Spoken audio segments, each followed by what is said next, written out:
جس نے یہ ظلم کیا ہے نا، یہ 9 مئی اس کو نہیں چھوڑنا چاہیے.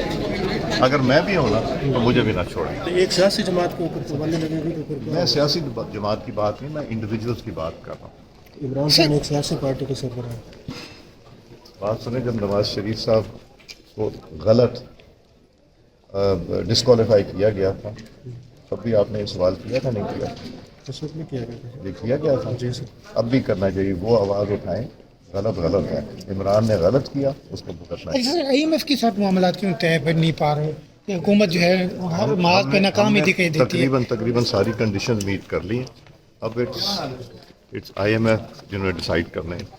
سر آپ نے ان کہا کا جو بیان آیا ہے نا کہ پاکستان کا جو بجٹ ہے اس پر تحفظات کا اظہار کیا ہے، یہ جو سبسڈیز دی ہیں اس پہ بھی تحفظات کا اظہار کیا ہے. اس حوالے سے کیا کہہ رہے ہیں؟ دیکھیں، ایک طرف عوام ہے، اگر ان کو سبسڈی نہ دیں تو کیا کریں. دوسری طرف آئی ایم ایف ہے. تو پاکستان کو جہاں عمران خان چھوڑ کے گئے ہیں اس چیز سے نکلنے کی ہم کوشش کر رہے ہیں اور انشاءاللہ نکلیں گے.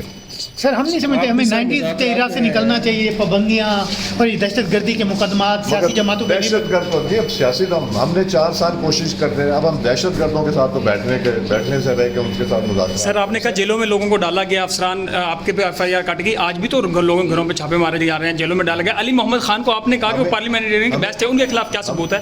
ہمیں کیا کیا تھا؟